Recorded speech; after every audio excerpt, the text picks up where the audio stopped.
Then there was this fighter, a new fighter in Strikeforce, you know who I'm talking about, by the name of Ronda Rousey. Now, I need to ask you about what happened at this time, because I'm not for 1 second putting Ronda Rousey in the same bracket as Muhammad Ali, but her tactic of almost talking herself into a world title fight reminded me of that. Did she rub you up the wrong way? This new kid, I think she had only 4 fights, and she's coming in calling the shots, and she got her title shot.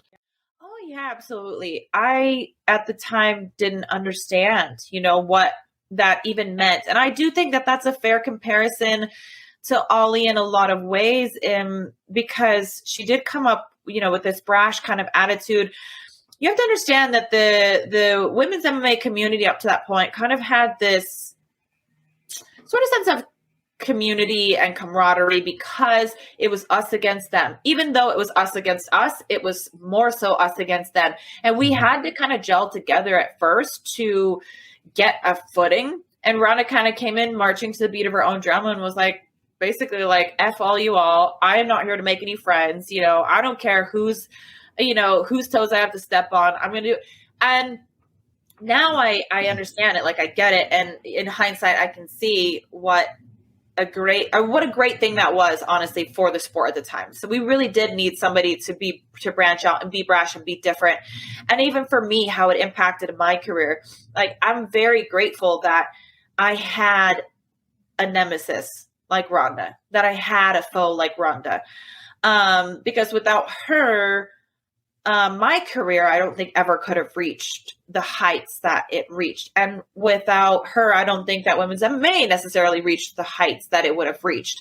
I think that's obvious. But at that time, it just felt so wrong. Like, it just felt like, wait, this is not how we do it. Like, we're supposed to be like women lifting women here. Like, we're working together, because it's kind of the guys against us a little bit, it's like we have some proving to do and we got to do it. We're stronger in numbers together. But, I see now that there was a value in what, a massive value in what Ronda brought. So she wasn't wrong.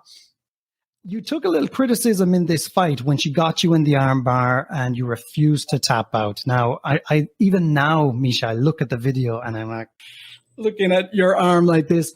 What is it at that moment? Is it the fighter's instinct of never give up? Is it stubbornness? Is it your hatred for your opponent? I certainly think there's a lot that goes into that moment, but it comes back to what we talked about at the beginning of the interview, fight or flight. What's the instinct when you don't have time to think about it? And for me, it's fight. And that's one of those moments that I didn't have very much time to think about it. It was just my instinct not to give up. I was like, I am not giving up. I'm not going to give up. And that was it. I mean, it wasn't even that long of a thought process. It was literally instinct. It's just how I felt in the moment, was just that split decision second before the arm breaks to quit or not. And I didn't even have a chance to formulate a cognitive thought about it. It just was instinct.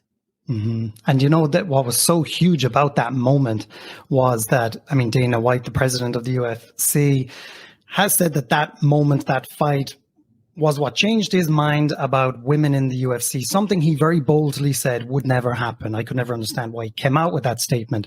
It wasn't really for him to say, I felt. Contradict himself later. That's why. Yes.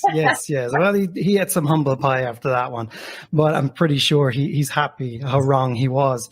But because that was such a monumental moment in women's sport, in women's MMA, do you ever stop and actually think how hugely important your name, MIESHA Tate, is to the fight game? Because that was such a monumental moment. And I want you to actually stop for a moment and appreciate that. I have taken a step back, especially in that period of retirement, the nearly 5 years that I took off and started a family. And I really reflected and just learned a lot about myself, did a lot of soul searching. And it sounds cliche, but yeah, I did look back and say, you know what? I can look at that and be proud of that moment. For a long time, it was a moment that it wasn't a good moment for me. I wasn't happy about it. It was bittersweet. It was at best.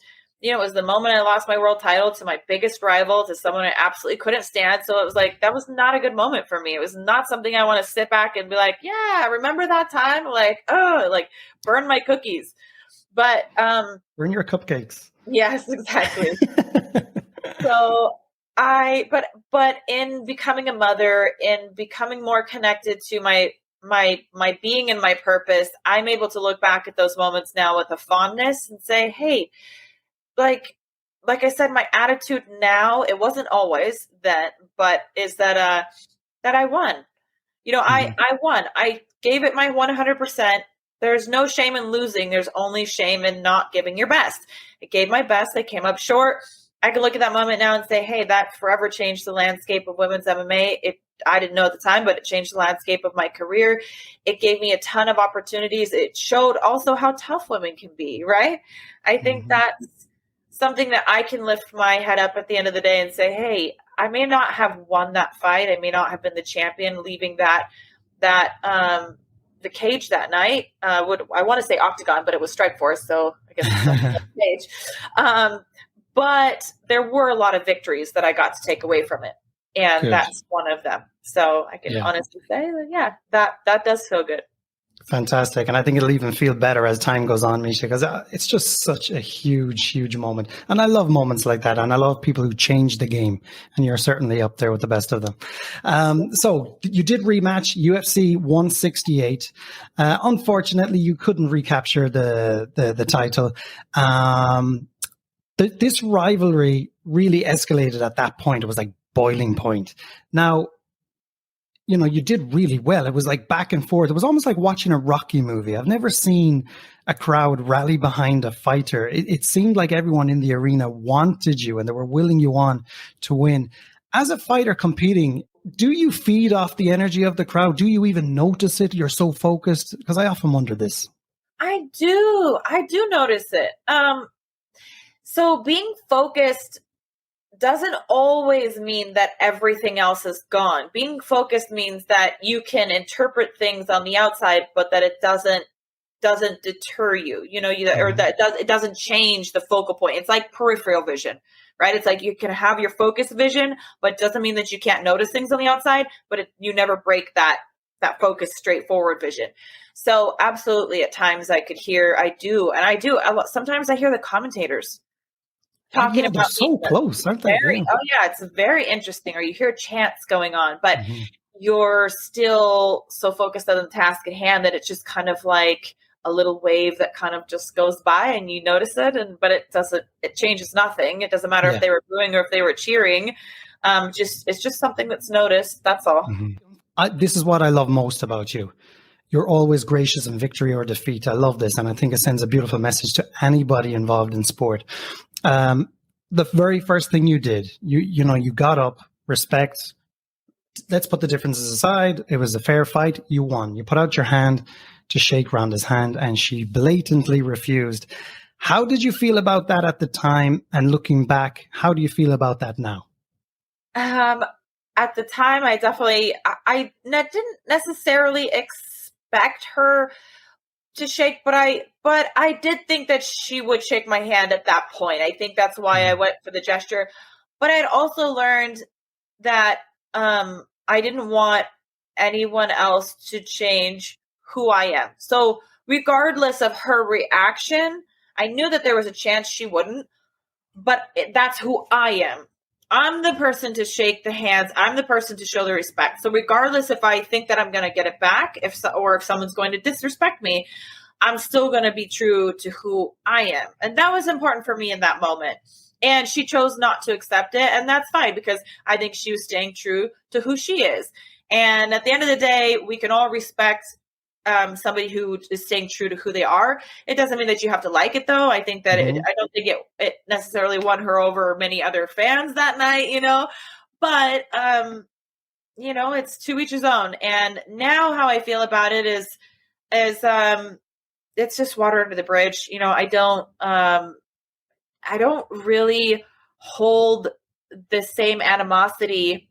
How do I say that? I don't hold the same animosity for Ronda as I did in that first part of my life, because there's just so much more to life than to being angry at people or being upset about situations. You kind of just got to get to a point where you mature and you realize, like, it's at the end of the day, we all live, we're all going to die, you know, like, she's a mom now. I have 2 kids.